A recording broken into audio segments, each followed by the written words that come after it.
Gracias por escuchar los podcasts de Radio Nacional. Acceda a todos los programas en rtv.es/a la carta.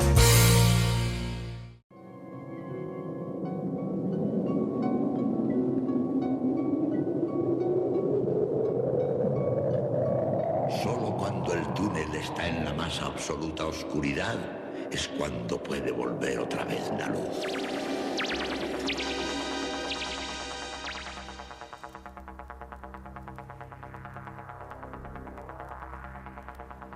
Estás entrando en el espacio en blanco. Una puerta a nuevas dimensiones de la existencia. Una nueva perspectiva sobre la realidad. Espacio en blanco.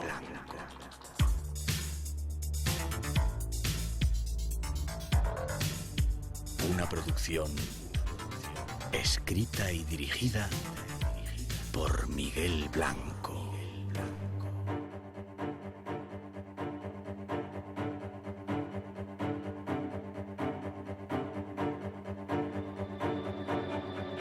Hola, buenas madrugadas. Pasan algunos minutos de las 2, la 1 en Canarias. Ha llegado el tiempo de los misterios. Algo que ya comenzamos desde el estudio 101 de tu casa, la de la radio, aquí en Radio Nacional a través de Radio 1 y Radio 5 y a través de la radio online, llegando a todos los rincones de este planeta y nos alegra. Las gracias a todos por estar ahí un día más y los saludos y la bienvenida en nombre de todo el equipo que esta noche se encarga de realizar el programa. La parte técnica, Rubén de Felipe y Paco Bermúdez, Rosa Rodríguez en la locución y producción, Natalia Sotillos en la realización y coordinación y Miguel Blanco que os habla. Para todos nosotros un placer estar aquí en estas ediciones especiales de verano.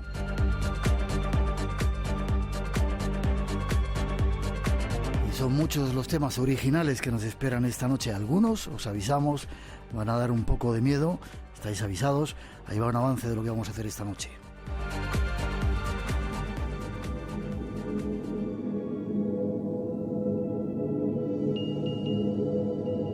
Ya tenemos todo listo para una nueva aventura en el mundo de los misterios.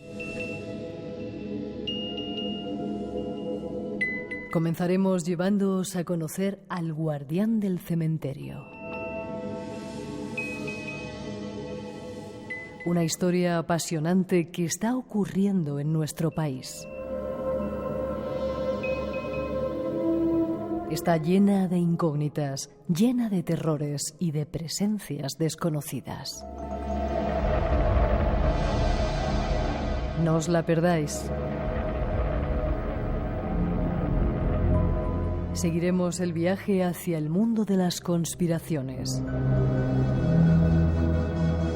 Nuestro experto en el tema nos traerá algunas de ellas, de esas que pueblan nuestro mundo cotidiano y serán sorprendentes.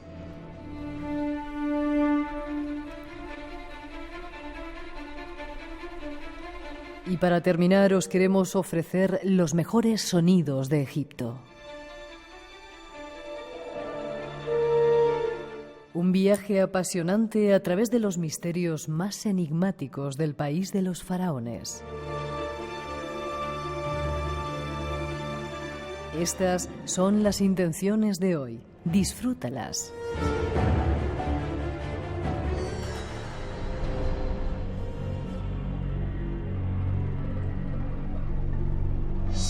Esas son las intenciones de este programa especial de hoy. Conspiraciones. Nos daremos una vuelta con los mejores sonidos en el Cairo y ahora nos vamos hasta un cementerio. Una historia apasionante que avisamos os puede dar un poquito de miedo. Con ella os dejamos. Esta noche queremos contaros la historia de un cementerio de leyenda. Viene llena de sorpresas, ya veréis.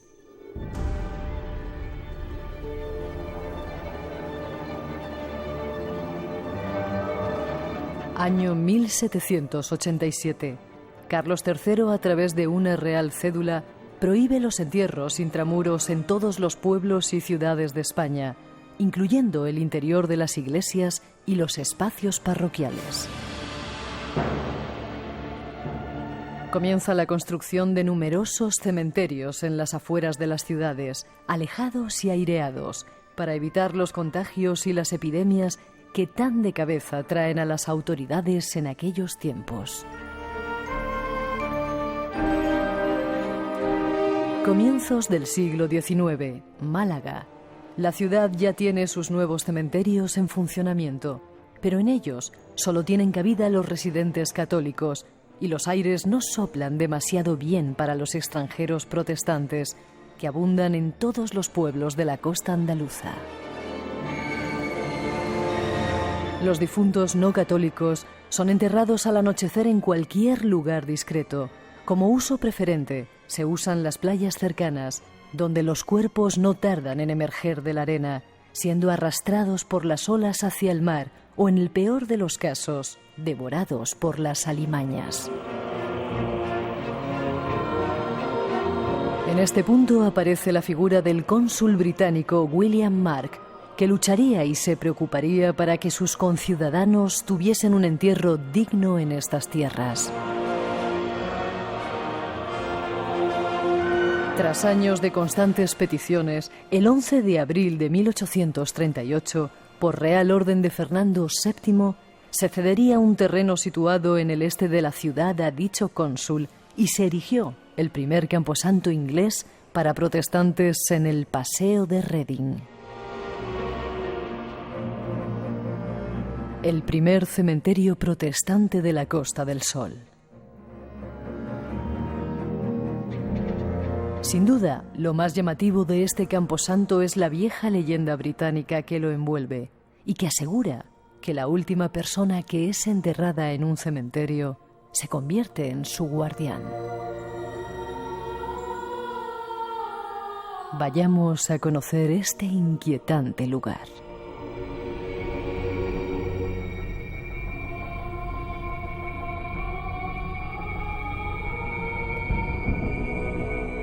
Hace tiempo estuvo con nosotros nuestro siguiente invitado.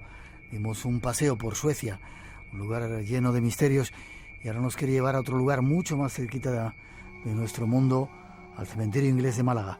Él es Sergio Calle. Buenas noches, Sergio. Buenas noches, ¿qué tal? Bien, ¿y tú? Perfecto. ¿Te ha dado por Aquí, cementerios sí. y por guardianes de cementerios en esta temporada? Sí. Ahora nos dedicamos al tema de los cementerios como hace tiempo, sí. Cuéntame, ¿de dónde surge esa historia del guardián del cementerio? ¿Qué es eso?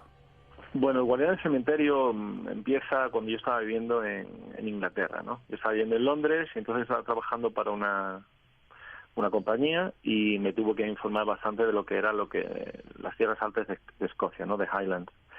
Y me topé con un libro que hablaba del guardián del cementerio, que es una leyenda de origen escocés, gaélico, en que habla que el alma de una persona enterrada en un camposanto tiene que cuidar las ánimas de aquellos que están enterrados allí hasta que un nuevo enterramiento tiene lugar. Espera, el último que se entierra, el alma tiene que cuidar. Uh-huh. El ánima al resto de ánimas que están en el camposanto, hasta que un nuevo enterramiento tiene lugar. Curiosa creencia, ¿no? El último que se entierra es el que le toca cuidar de los demás. Exactamente, y no es solamente una creencia pues para gente así muy crédula. De hecho, la gente llegó a creer tanto esto que se organizaban incluso trifulcas y peleas con gente que, estaban pues muy, de alguna manera, no querían que sus familiares fueran el último en enterrarse porque, claro, entonces tenían que dedicarse a este tipo de actividad. Leyenda, ¿y tú qué haces con esa leyenda? Bueno, yo esa leyenda la hago una novela que se llama El guardián del cementerio y la sitúo en el cementerio inglés de Málaga, que es un lugar muy mítico y muy misterioso de lo que es la ciudad, la provincia de Málaga, ¿no? Cementerio inglés de Málaga. De Málaga. Estamos hablando de que en España en el siglo XIX, y por eso lo elijo, situar la novela ahí, las personas que no eran católicas eran enterrados de pie y en la playa de noche. ¿Sí? Con lo cual, por la mañana, pues los perros habían desenterrado el cuerpo y se lo habían comido. Espera, ¿esto es verdad? ¿No es leyenda? Esto es leyenda, de hecho aparece incluso en las guías de turismo. Estamos hablando de una práctica horrible. Entonces, aterrado el cónsul británico de lo que era entonces la provincia de Málaga, la región de Málaga, pues habla con las autoridades, compra un terreno y decide, bueno, pues pedir a las autoridades evidentemente que le den el visto bueno para hacer un camposanto para los no católicos. Le dicen que sí, lo cual habla bastante bien de las ideas liberales de la Málaga cosmopolita y liberal de aquella época, y comienza la historia del cementerio inglés.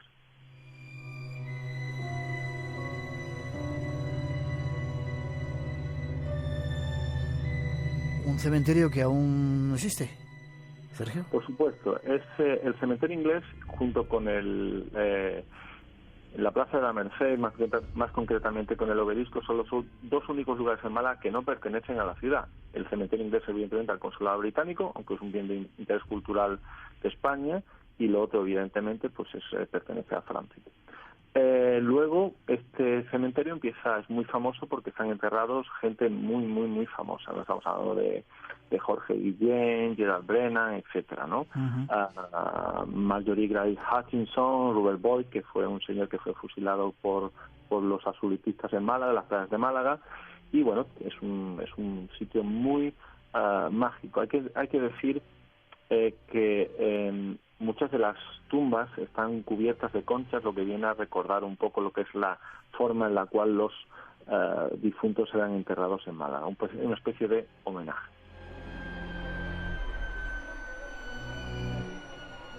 ¿Y qué ocurre? ¿Alguna historia relacionada contigo? ¿Qué ocurre?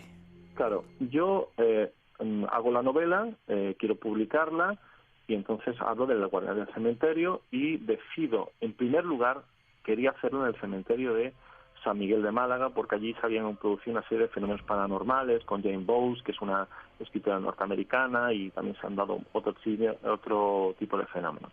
Pero aquello estaba en muy mal lugar, muy mal estado en aquel entonces, y entonces yo hablo con el cónsul británico. Hoy esta está muy bien, pero entonces no estaba bien, y yo hablo con el cónsul británico. Como son los ingleses, estas historias de fantasmas les encantan, me dan permiso, me dan la llave y yo empiezo a hacer el Ghost Tour. ¿Permiso para hacer un tour de fantasmas en el cementerio? Exactamente, de noche y de madrugada, lo cual le puede sorprender a muchos españoles, pero esto en Gran Bretaña es una cosa muy habitual. De hecho, yo lo he hecho cuando vivía allí, y sin ningún problema me ofrecen absolutamente todas las facilidades para que yo haga un Ghost Tour. No sé si para bien o para mal, más bien para mal después de las experiencias que voy a narrar a continuación.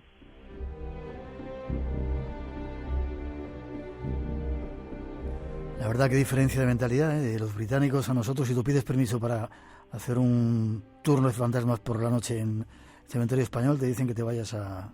Sí, de hecho me lo dijeron el propio Ayuntamiento de Málaga. Sin embargo, yo fui al principio de octubre de ese año, y el día de Halloween pues fue el primer día que yo hice el Ghost Tour en el cementerio, y se me llenó, por supuesto. ¿Turistas o españoles también?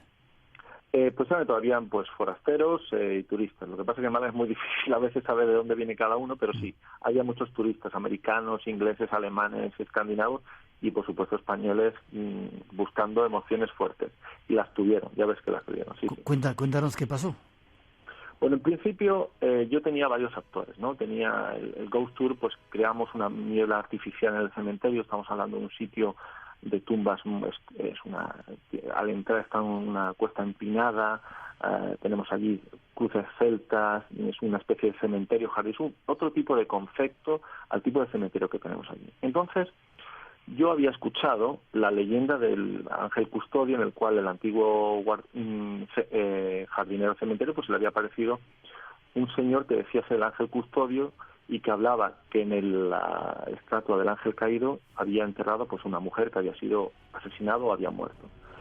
Y él perjuraba que esto era cierto, ¿no? Y es la historia que yo le contaba a mis actores antes de entrar, digamos, en escena, para que se pusieran en situación y pudieran pues contar las otras historias de fantasmas relacionadas con este mismo camposanto.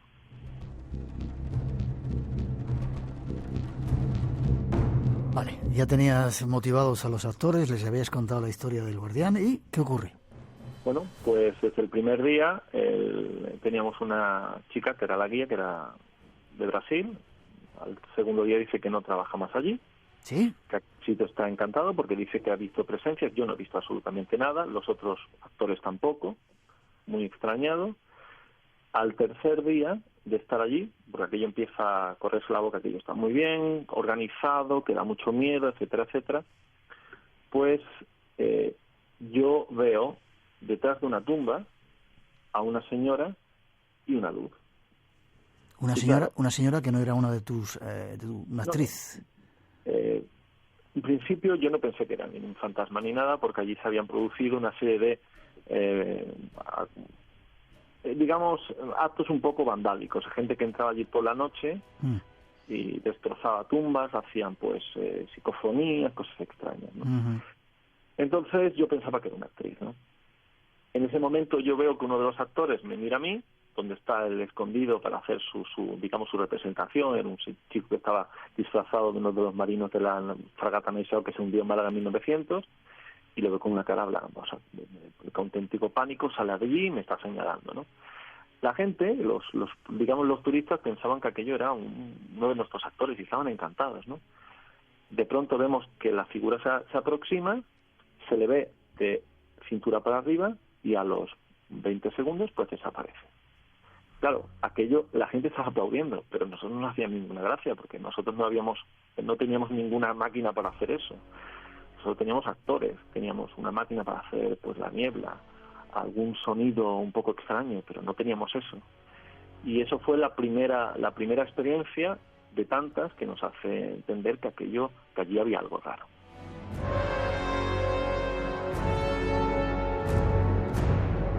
Una figura de medio cuerpo que aparece, ¿era blanquecina? ¿Era fantasmal? Sí, en principio era normal. Era normal, era como una persona de carne y hueso, sí es cierto, con ropas un poco parecidas a la que llevamos nosotros. Pero después aquello se va emitiendo una luz blanquecina, como amarillenta, y empieza como en nuestra dirección y vemos que desaparece. Claro, la persona que está narrando aquello pues se queda sin habla y yo no sé cómo reaccionar. Los turistas aplauden de pues vale, pero ¿qué medios tiene esta gente? ¿no? Bien hecho, ¿no? Medios ninguno. Y ese fue el primer, ¿no? Luego, un poquito más arriba, lo que es el cementerio interior, que es la parte más antigua del Camposanto, donde está enterrado Robert Boyd, que el liberal irlandés, que fue enterrado allí porque no era católico, no fue enterrado con los demás, que fueron fusilados por Fernando VII. En aquella parte del cementerio empezamos a escuchar a una niña. Allí unas familias escandinavas que murieron en Málaga también en el siglo XIX por una enfermedad que se llevó a muchísima gente por delante, y allí dentro había por lo menos una antigua biblioteca. Entrabas a un cementerio, no se sabe exactamente cómo los ingleses tenían allí una biblioteca, pero los ingleses tenían allí una biblioteca. Empezamos a escuchar voces. También pensaba esta gente que eran los efectos que nosotros traíamos con nosotros. Y finalmente, pues lo que vimos fue la aparición de una niña pequeña mirando a una tumba y haciendo así algo con sus manos, ¿no? Y la chica se solía aparecer básicamente cada 2 o 3 días que estábamos en el cementerio, se aparecía. Es más, algunos actores decían que no querían entrar allí porque no querían toparse con la niña.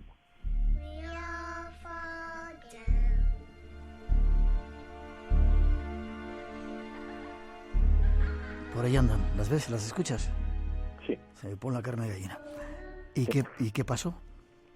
Bueno, en principio, pues eran las 2 presencias que habíamos visto, ¿no? Posteriormente, tuvimos que cambiar varias veces de actores porque había gente que no soportaba la presión. Estamos hablando que todas las sesiones que hacíamos eran por la noche, de madrugada, 10, 11 y 12. Y entonces, pues empezamos a ver la figura de un señor, sobre todo en la parte donde están enterrados los pilotos norteamericanos e ingleses de la Segunda Guerra Mundial, muy cerca de la capilla de St. George. Cuando nosotros subíamos, él bajaba. O cuando nosotros íbamos subiendo para la parte más alta del Camposanto, él nos seguía, pero siempre estaba allí. ¿Y cómo iba vestido? ¿Normal? Pues iba vestido normal, no iba vestido de época, no iba vestido de una forma extraña, era como uno de nosotros, pero lo que sí nos hacía un poco sospechar era que iba como con una camisa blanca. Era un señor, pero emanaba también una luz, y allí aquello empezamos ya a tener miedo, porque era constante la presencia de esta luz, de este ser, ¿no? ¿Interactuó con vosotros de alguna manera? ¿Os dijo algo? ¿Se acercó mucho? Se acercaba bastante y sonreía. Sonreía de una manera aterradora. Nosotros intentamos comentar a la gente, mira, esto no es de parte del show, esto es así, esto viene aquí. Y una de las veces, uno de los actores le preguntó, ¿quién eres? Y él contestó, Antonio.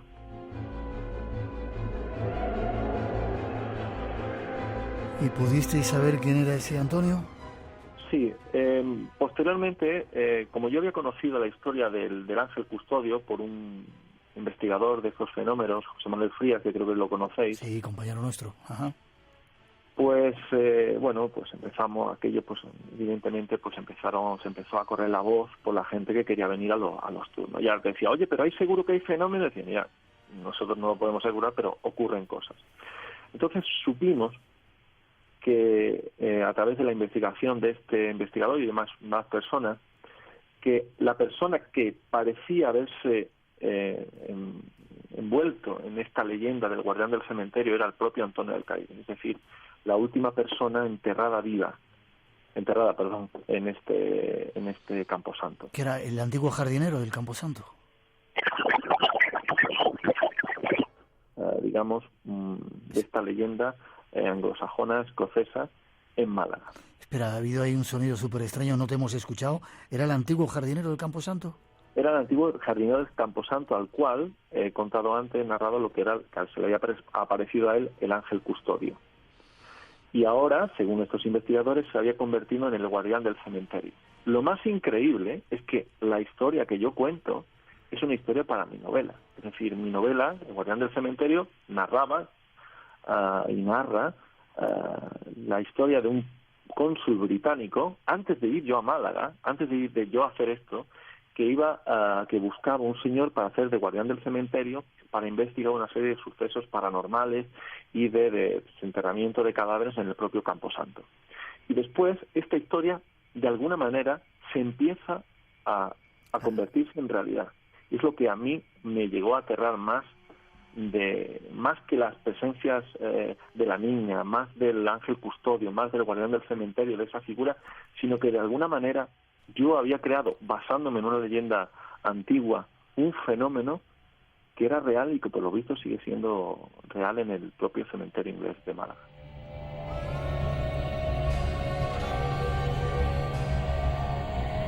Bonita historia. ¿Ya no haces esos paseos nocturnos, Sergio? Pues no, aquello evidentemente se nos fue un poco de las manos, ¿no? Porque había vecinos que ya de hecho estaban un poco preocupados por la serie de personas que entraban en el camposanto a hacer destrozos. Ya. También muchísima gente que quería atender a los propios ghost tours que nosotros organizamos, y protestaron, y entonces las autoridades británicas decidieron poner fin a esas visitas de forma continuada como las estamos haciendo nosotros, porque, insisto, teníamos mucho éxito, ¿no? Sergio Calle Llorens, ¿me vas a llevar algún día al cementerio a verlo por la noche? Cuando quieras. Os llevo a todos. Vale. Pero no lo decimos mucho para que no vaya mucha gente. Forma de contacto contigo, Sergio. Preciosa historia, tremenda historia. Forma de contacto o para leer ese libro. Bueno, para leer sí, yo puedo encontrar El guardián del cementerio en Amazon. Las otras novelas de Misterio Malo la tengo con Chiado Editorial, pero esta la he puesto yo en Amazon porque es muy mía. Que tengo que decir, por cierto, que no la publiqué antes porque tenía miedo de alguna manera que los crímenes que yo comento en la propia novela, y que también tienen que ver con el enigma de Mena, etcétera, se convirtieran en realidad, y por eso la he publicado. Está en Amazon, en Guardián del Cementerio. Y para contactar conmigo, pues un email, llorens1968 y outlook.com, o de Oviedo, u de uva, t l w k.com. Gracias, Sergio. No sé si has oído un sonido súper extraño que ha salido por ahí. Lo vamos a analizar y ya te contaremos, porque a lo mejor también tenemos el asunto de dentro de esta noche. a ver si es el guardián del cementerio también y ya mejor. Que se quiere retiro la manifestar. novela. Fuerte abrazo, Sergio, gracias. Igualmente, muchas gracias. Hasta muy pronto. Hasta pronto.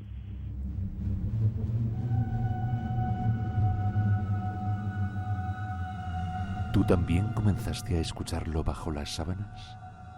Espacio en Blanco. 30 años desvelando tus noches de misterios. Con Miguel Blanco en Radio Nacional de España.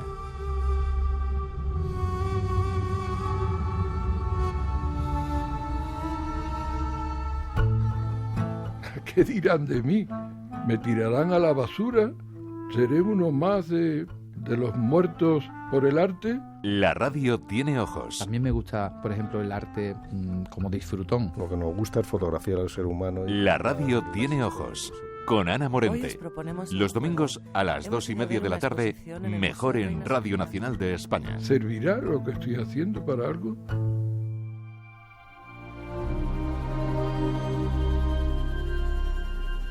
Hola, soy Jesús Callejo. Y qué decir en estos 30 años de Espacio en Blanco, cuando yo ya desde más joven empezaba a grabar esos programas en radiocassette, precisamente para eso, para luego escucharlos al día siguiente a horas menos intempestivas. Pues nunca te puedes imaginar, ¿no?, cómo un programa que para mí es un programa ya mítico, es un programa de referencia, pues te puedes ir implicando poco a poco, ¿no? Cuando él me entrevista por primera vez es a raíz de esos primeros libros que yo publiqué, de hadas, duendes y gnomos. A partir de ahí, pues muchos más temas. Y para mí lo mejor de todo, ¿no?, que Miguel Blanco, la leyenda, como le llamamos los amigos, al final se haya convertido en un gran amigo, en un compañero de viajes, que hemos compartido muchísimas anécdotas, y por eso para mí Espacio en Blanco es más que un programa de radio, es más que un símbolo y es más que una referencia. Es ese programa que va a quedar ya para la posteridad, ya forma parte de la historia, pero también forma parte de la leyenda, al igual que mi querido amigo Miguel Blanco.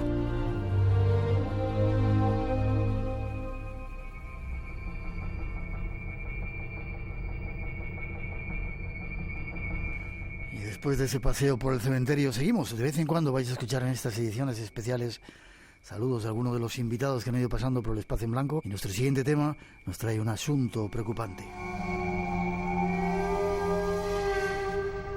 Lo enclavan dentro del tema de las conspiraciones y estas sí que dan miedo.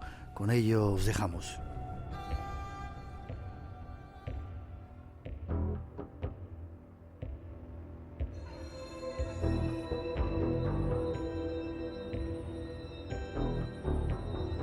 A veces en el Espacio en Blanco nos toca hablar de cosas que, según dicen, no hay que contar. Entra en el campo de lo que llamamos conspiraciones y tenemos a un especialista con nosotros, un compañero que nos ayuda en este trabajo, que prepara todo este tipo de cosas.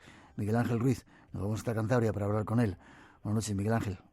Muy buenas noches, Miguel. ¿Cómo estás? Pues encantado. Aquí sumido entre papeles de filtraciones de documentos y en plena investigación. Y yo te agradezco que estés con nosotros y que nos cuentes todo eso que investigas. Ingeniero de telecomunicaciones, entre otras muchas cosas. Y te pregunto, Miguel Ángel, ¿se puede hablar de estas cosas sin que te den ahí luego en los morros y te hagan callar? Bueno, se puede gracias a gente como Julian Assange y toda una organización más o menos opaca detrás, Wikileaks, digamos que se dedica a la filtración oficial de este tipo de cosas, ¿no? Sin ese trabajo de ellos, pues gente como yo, que bueno, lo tiene de segunda mano, pero que podemos analizar todo lo que implica y todo lo que hay detrás, quizás no tendremos acceso a una información tan importante, ¿no? O sea, que no nos van a dar en los morros por contar esto. Esperemos que no. Últimamente me estoy volviendo, me decía, te estás volviendo cobarde, ya no eres tan valiente como antes. Bueno, pues preparaos, el plan de la CIA para instaurar el gran hermano global va a ser uno de los temas que vamos a tocar esta noche.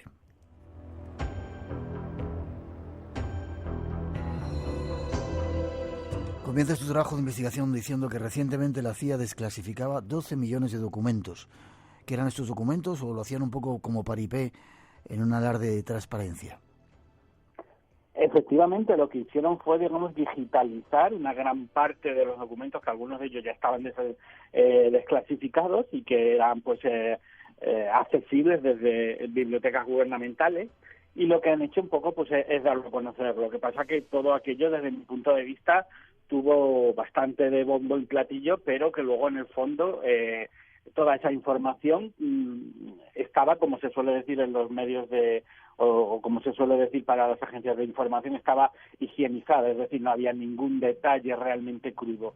Lo curioso es que poquito después, el pasado 7 de marzo, Wikileaks, digamos, deja en ridículo, así me atrevería a decir esa afirmación, a la CIA con la desclasificación de 8.761 documentos que sí que tienen chicha y que sí que dibujan una cosa que para mí es muy preocupante, Miguel, y es que esa sospecha creciente que teníamos durante años de que existía el Gran Hermano, pues ahora podemos decir que el Gran Hermano es real.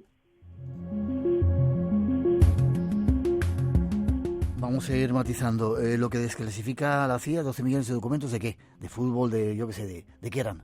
¿A qué se dedicaban? Bueno, en realidad esto lo que han desclasificado sería todo lo que son proyectos de desarrollo a nivel informático, hecho por un equipo de 5.000 agentes que tiene la CIA dedicados a estos asuntos, en lo que se llama el Centro para Ciberinteligencia de la CIA, que lo que hacen pues serían informáticos, como una empresa de desarrollo que crea sus propias aplicaciones, pero que esas aplicaciones no serían programas informáticos al uno, sino que serían herramientas para hackear.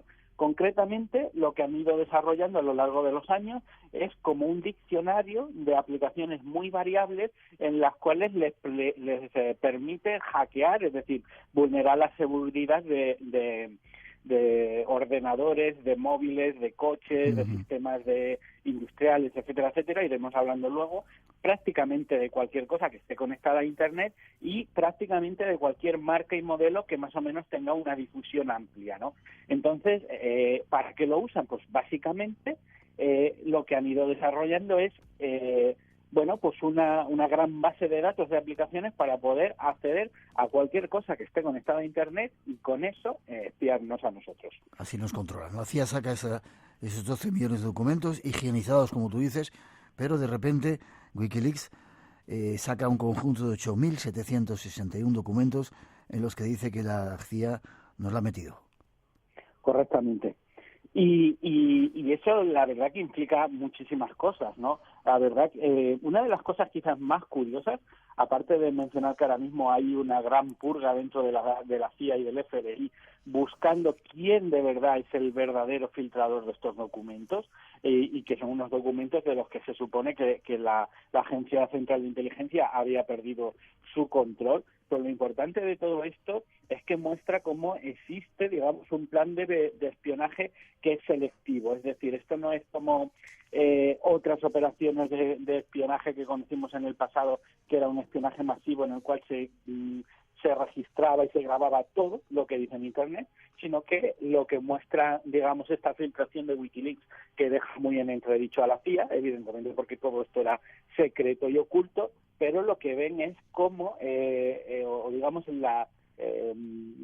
básicamente el objetivo de todas estas herramientas es que la CIA decide un objetivo que no podemos saber exactamente quién es ni cuántas personas son, si son 1.000, si son 1.000.000 de personas, pero básicamente todo este espionaje, digamos, es hasta cierto punto artesanal, en el sentido de que ellos eligen un objetivo y a partir de estas herramientas especializadas espían a él, a sus amigos y a toda la gente con la que se comunica. Curioso. Wikileaks lo ha llamado Año Cero, ese es el nombre que le ha dado a estas efectivamente, fue la primera filtración, la llaman Año Cero, y Año Cero es un guiño a un tipo de estrategia de hacking, ¿no? De estrategia de vulnerabilidad de informática que se denomina Día Cero. Y Día Cero, digamos, es que los dispositivos móviles, digamos, que cuentan con un ciclo de seguridad.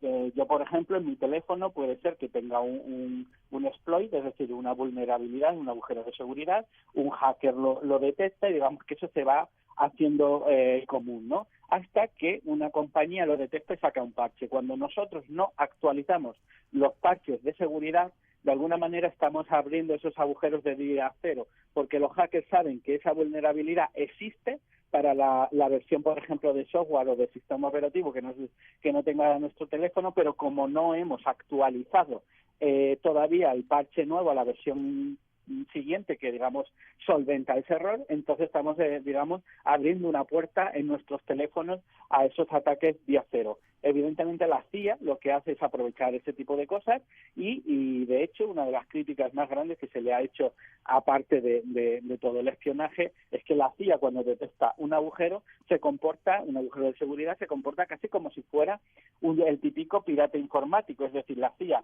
si detecta un agujero de seguridad, no lo publicita y lo usa en su propio provecho para hackear y hacer sus operaciones, en vez de digamos, transmitirlo a los fabricantes del teléfono o no sé, a WhatsApp, a Microsoft, etcétera. Para poner remedio. Que para poner remedio, en vez de eso se aprovecha del Claro, fallo. claro, en vez de contribuir a hacer un mundo más seguro, digamos, se queda con ello, ¿no? Lo cual, pues yo creo que es un pobre uso de un servicio de inteligencia tan grande como la CIA, ¿no?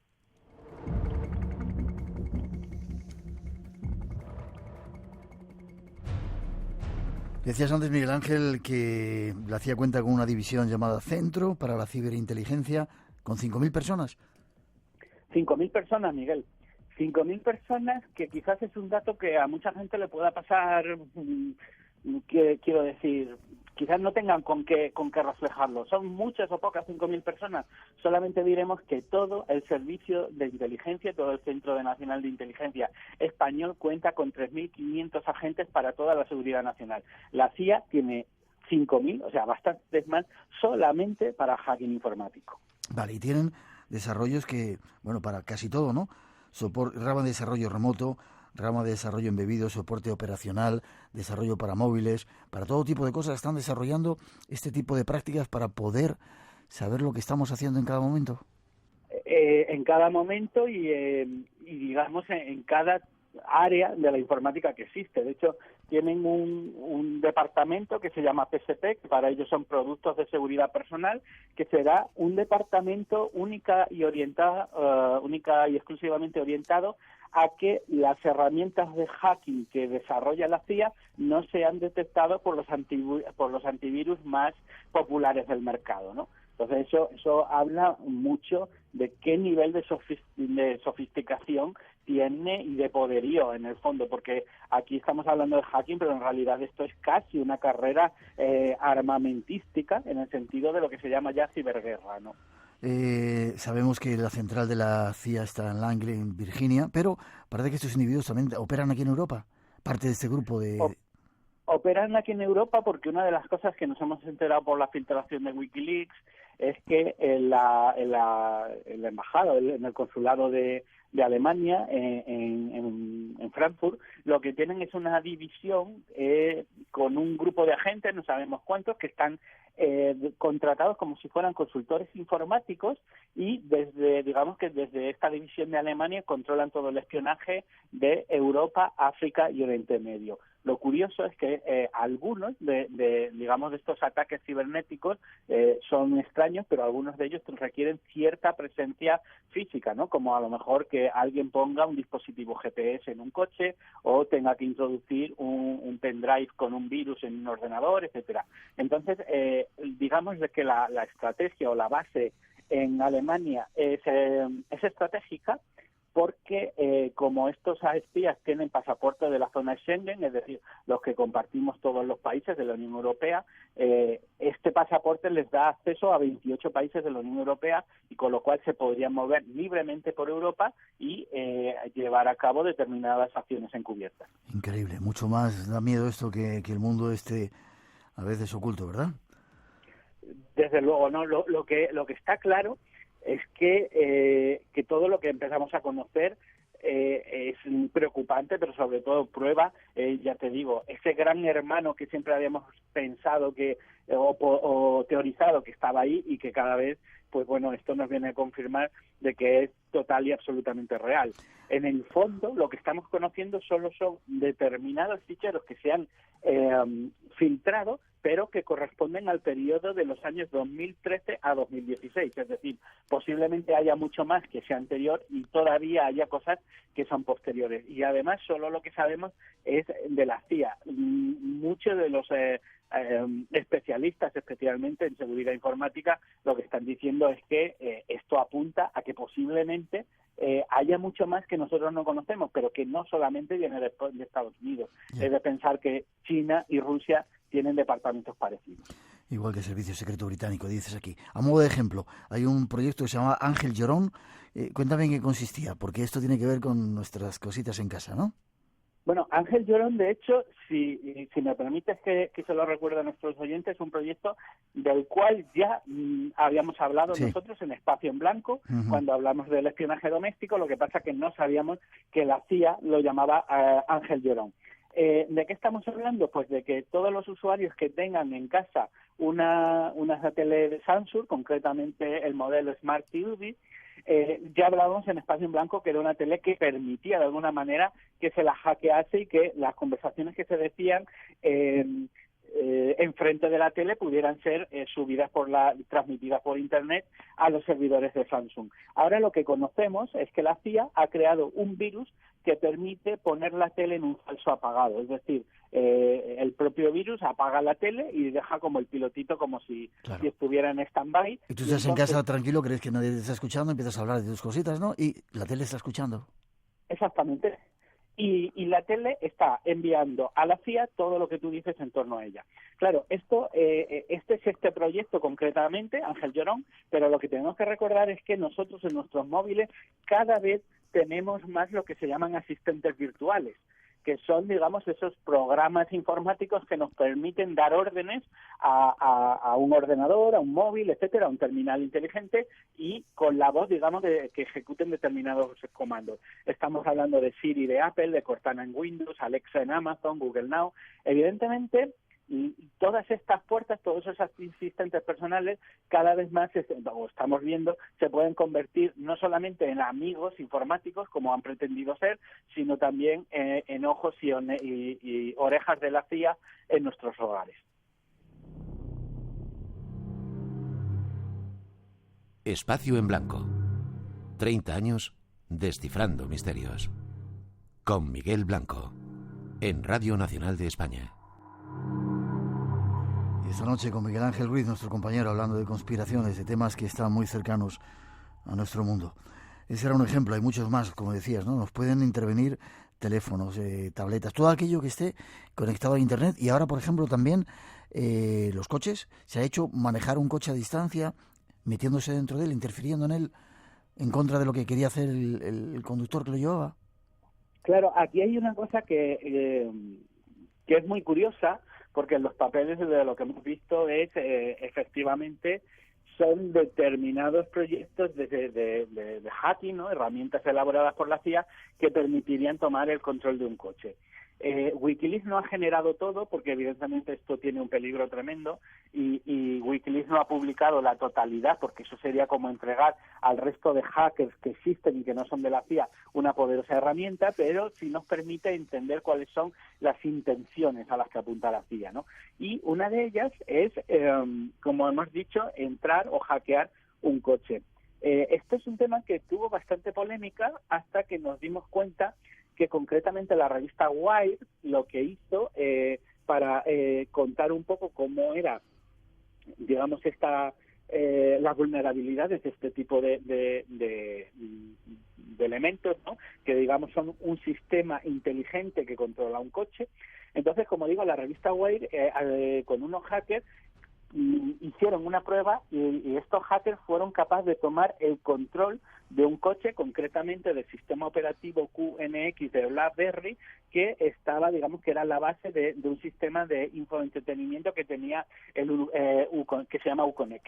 Lo que hicieron los hackers, mientras un coche estaba en marcha, es que fueron capaces de tomar el control del coche, fueron capaces de desactivar los frenos, y de alguna manera fueron capaces de conducir el coche. Pensad lo que puede ser si la CIA toma el control del coche de algún tipo de persona que ellos consideran un disidente político o de alguien que ellos consideran un objetivo. En el fondo, tomar el control de un coche para la CIA no tiene por qué ser conducir el coche tal cual, sino quizás dar un estratégico volantazo en el momento adecuado. Pero para aparcarlo bien, Miguel Ángel, eso hemos pensado. Exactamente. Para aparcarlo bien. Lo curioso que esto va acompañado de otro de los proyectos que también ha filtrado Wikileaks acerca de la CIA, que es un proyecto que se llama Umbrage, que en castellano significa resentimiento, y que es, digamos, una serie de librerías que lo que permiten es que cuando alguien hace lo que se llama análisis forense informático, es decir, cuando alguien, una vez que te hackean un sistema, igual una serie de especialistas en informática permiten al final ver quién ha pasado, quién ha entrado en tu ordenador y de dónde vienen, y lo que ha hecho la CIA es dedicar o construir unas herramientas para, digamos, hacer una falsa firma digital, por así decirlo. Es decir, que lo que pretenden es que si la CIA ha hackeado un sistema, ellos puedan, por ejemplo, dejar pruebas digitales que apunten, por ejemplo, a los chinos o a los rusos, ¿no? Con lo cual, en cierto modo, se cerraría el círculo de lo que puede ser el asesinato perfecto. Es decir, yo hackeo un coche, doy un volantazo y además borro mis huellas o bien pongo las huellas de otra persona para que nunca nadie sospeche que yo efectivamente he matado a esa persona, ¿no? Yo sé que quizás estas herramientas todavía, pues, a mucha gente le pueden ser difíciles de imaginarlo, ¿no? Pero recordemos asesinatos como lo que pudo ser, por ejemplo, Lady Di, ¿no? Un coche a alta velocidad en una persecución por las calles de una gran ciudad. Evidentemente, todo aquello que antes nos parecía inverosímil, poco a poco va tomando sentido, ¿no?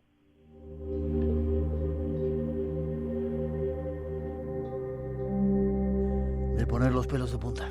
Casi terminando, Miguel Ángel. Hablabas también de que a través de estos sistemas uno puede controlar un marcapasos o controlar todo el sistema de un hospital y hacer que se paren los sistemas de ayuda mecánica que tenemos en las UBIs y en las UCIs. Tremendo, ¿no? Claro, es que eso es quizás ya una casi ya más que hackeo, que lo podríamos llamar, en realidad es una carrera de ciberguerra, ¿no? Todo esto empezó con un virus en 2010 que se llamaba Stuxnet, que fue un virus que nunca fue soltado, pero que en cierto modo se comportaba casi como una bomba atómica de la ciberguerra. Digamos que era un virus que estaba pensado para entrar en lo que era el sistema de defensa de las fábricas estas de generación de una planta nuclear en Irán, y iba controlando, porque sabía que todos los sistemas de defensa informáticos eran marca Siemens, y podía haber llegado y haber inutilizado esa planta, ¿no? Entonces, cada vez más existen lo que se llaman los sistemas escalas, que son sistemas de monitorización y control de grandes complejos industriales, como puede ser una refinería, un hospital, una fábrica, un aeropuerto, etcétera, etcétera, y lo que permitiría de alguna manera es sabotear estos sistemas. Lógicamente, hablamos de unas herramientas con una sofisticación tal y una complejidad tal que en el fondo ya son cibercarreras armamentísticas, en el sentido de que estos adelantos solo están en manos de las grandes potencias que tienen, pues como decimos, divisiones como la CIA con miles de personas trabajando en ello, ¿no? Casi a punto de terminar, te decía. Los objetivos que se pueden hackear es todos. Lo mismo tengas unas marcas que otras, un sistema u otro, pueden entrar en todos, ¿verdad? Prácticamente en todo lo que es popular, ¿no? Ellos, o sea, igual no tienen logística para hacer absolutamente todo, porque sería imposible, pero sí lo que se dedican es a lo más común, ¿no? Con lo cual, lo más fácil es que, si no es de una manera o de otra, van a encontrar acceso a ti. Si quieres podemos decir algún consejo un poco para que cómo complicárselo a la CIA para que no hackeen, pero lo más importante es que, mira, si la mayoría de los teléfonos Android que tienen una cuota de 85% de mercado están completamente hackeados, y prácticamente el otro 15% que son sistemas iPhone, ¿no? de Apple, también lo tienen. En el fondo es muy, muy, muy difícil que si la CIA va a por ti no encuentre una manera de llegar. Ahora vamos a dar algunos consejitos. Déjame simplemente decir que primero inventan los teléfonos móviles, los ponen baratitos, casi los regalan las compañías al principio para que los tuviéramos.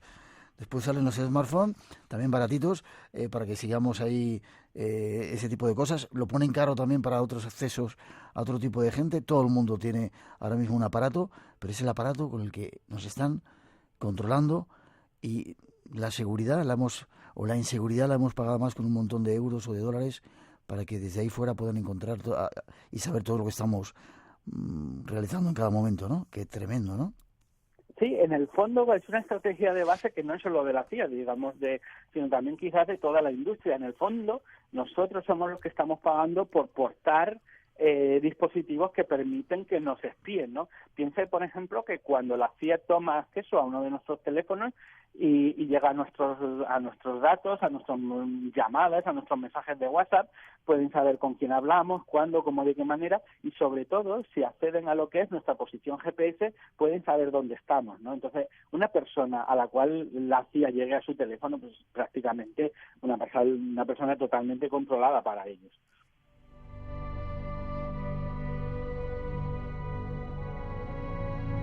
Miguel Ángel, antes de irnos, consejos: tirar el teléfono, apagarlo. Bueno, ese es uno de ellos. En el tema, por ejemplo, en casa, webcams, si tienes una webcam y no la estás usando, desconéctala, punto. Porque en el fondo pueden ser unos ojos, ¿no? En tu propio domicilio. Lo mismo con la tele, etcétera. Yo no digo que tengamos que apagar los teléfonos, porque evidentemente la gran mayoría de la gente no lo va a hacer, pero sí que seamos más cautos. No podemos evitar que la CIA nos espíe, entre otras cosas porque consiguieron espiar el teléfono presidencial de Angela Merkel, la presidenta de Alemania, con lo cual a nosotros van a poder de cualquier de las maneras, pero sí vamos a procurar estar siempre actualizados a las últimas versiones de seguridad. Posiblemente no logremos nada con esto, pero al menos vamos a ponérselo un poquito más difícil. Bueno, pues ahí están los consejos. Si lo hicieron con Angela Merkel, pueden hacerlo con cualquiera, y nos pueden espiar desde cualquier sitio que tenga una cámara, incluso desde tu microondas, desde cualquier cosa que esté conectada a Internet. El gran hermano ya está aquí con nosotros, ¿eh? Totalmente, pero como lo has dicho, totalmente. Y además sabemos que es real. Y una de las cosas más curiosas es que una filtración del tamaño de esta y del calado que ha tenido la de WikiLeaks habrá podido ser muy criticada, muy comentada, pero nadie, ni siquiera desde la CIA, la han desmentido, con lo cual en ese sentido a WikiLeaks se la da una solvencia y una credibilidad totalmente absoluta, ¿no? Y yo creo que eso es una prueba muy evidente de que estamos hablando de cosas que son más que reales.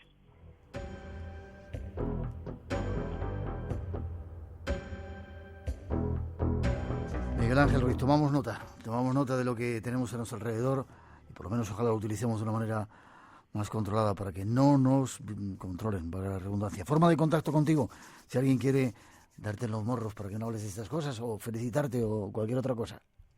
Pues a través de mi página deep-politics.com, ahí pueden ver mis artículos y escribirme, y nada, y ahí también puede estar un poco actualizado de los siguientes pasos que irá dando todo este sistema de control mundial, en el que, bueno, pues lo vendremos también contando aquí contigo. En el Espacio en Blanco, sí, señor. Miguel Ángel Ruiz, gracias, fuerte abrazo, nos vemos prontito, cuídate mucho. Un fuerte abrazo, Miguel. Y gracias por hacernos claro de estas cosas que se mueven en ese submundo de Internet donde ya estamos metidos. Te veo prontito, un abrazo. Hasta pronto, Miguel. Y llega el momento de hacer una pausa después de las noticias de las 3, las 2 en las Islas Canarias. Regresamos. No te vayas, que tenemos mucho que contarte. En esta segunda hora os queremos ofrecer los mejores sonidos de Egipto, algo que no escuchasteis en esos programas especiales históricos, dicen, que realizamos en su día. Será una guía con algunos de los lugares más mágicos, en la voz de alguno de los protagonistas. No te lo pierdas. Las redes sociales abiertas, Face y Twitter, Blanco Radio, con los saludos para todos. Volvemos enseguida.